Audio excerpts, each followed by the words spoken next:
And we're all in the same boat. They are screwing all of us. I don't care who you are or what color you are or where you live. But I know this. I'm getting letters from Brazil and letters from South Korea and letters from Japan and letters from Russia and calls from Russia. And I talk to contractors and I talk to workers and I talk to family who are on cruise ships in other parts of the world and who are at factories in other parts of the world and have people walk up to them and say, have you heard of Infowars.com? Have you heard of Alex Jones? Folks, the responsibility of the fact that I'm try to play down the people we reach. But I know the establishment knows I'm reaching tens of millions now every month. New. I mean, we've hit mega viral level. My radio show and the films are just a tiny little node. It's like a virus, but a good virus that just you introduce a few viruses and then it turns into billions. I'm under total surveillance. I've got all sorts of black ops being pulled on me. I just ignore it and trust in God. To go through the storm. I'm happy I've done this. You're only alive once. But the issue is we're making history right now. And the establishment is launching all sorts of COINTELPRO, whisper campaigns, black ops attacks. They're pulling out all the stops on me, trying to set me up. And I just want folks to know whatever happens to me, it's a victory. The testament to what I've been able to do with your help taking action. The testament. These type of stories that this writer, John in Tampa Bay, tells me, where all the cops he sees are awake. I mean, it's just, I was talking to a friend last night who was in Oregon visiting family. I believe she told me the story, but she was visiting some friends in Florida. I was thinking of Florida. And let me go back to the exact story. Hold on. Kind of download that here mentally. And it's also the friends. Somebody don't want to be mentioned on air, so I want to be careful not to mention that. I was talking to a friend last night. We were having dinner, my wife and I and some friends, and this friend was talking about how she was it was her mother. Our friend's mother was traveling, visiting family in Oregon, and she went to the Buffalo Bill show because there's a company that does that around the country. And they were at the Buffalo Bill show, and they were just talking to some young man who was part of the Buffalo Bills show, and he said, oh, have you heard of Infowars.com and Alex Jones? And then the mother of one of my friends was like, absolutely. And then suddenly there were more people there, and they were talking about, hey, everybody's awake here. We know what's going on.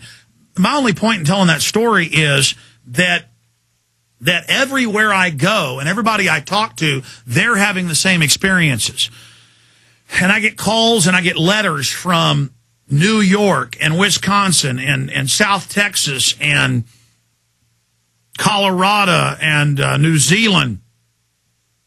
I've had police departments call and say, did you do this? Did you spray paint Infowars.com on this big derelict city building?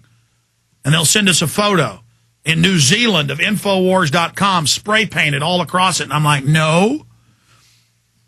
Or I'll get a mean letter going, how dare you in these falls over in Hawaii carve Infowars into the rock? Or people spray painting road signs in Colorado, thinking I'm doing it. The point is, folks, it's everywhere. And then I realize we have tens of millions of people listening to us.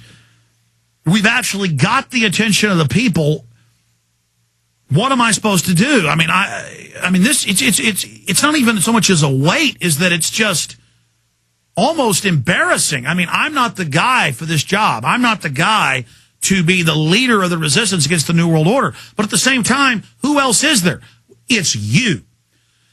They can kill me individually. They can destroy my name. I've been analyzing their attack profile. They're more likely to invent scandals against me, but I'm so clean, I'm so square, it's hard to do. But whatever they do to me, don't see the movement as about Alex Jones. See it as about liberty and freedom. And realize you're a leader and that they can't kill ideas.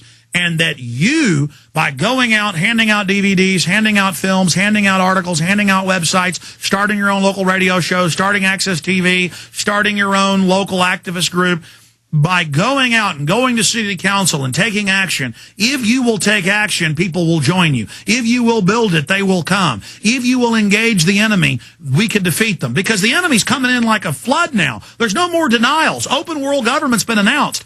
And I always knew at this key juncture that if I got out there and warned as many people as I could about the globalist plan and didn't hold back, a lot of other folks knew as much as I did. They just didn't want to sound kooky, so they only put a little bit out. I went all the way to the wall with the most radical info I could that was factual, knowing that people wouldn't believe me then, but that as it all came true, then they would remember, and that it's that power of revelation. It's that power of the foresight that people pay attention to, and that by doing that, they would then wake up and get involved and join us.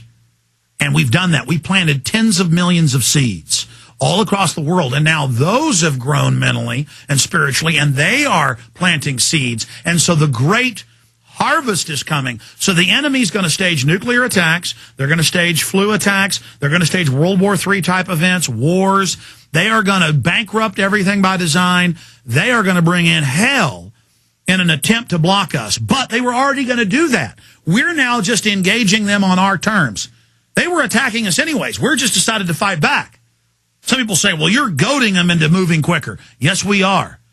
If they're behind in the race, they don't have the pole position, we can force them to drive recklessly. We can force them to try to push the situation. That means that they've got the momentum and the power and the money, but we got the numbers and the truth.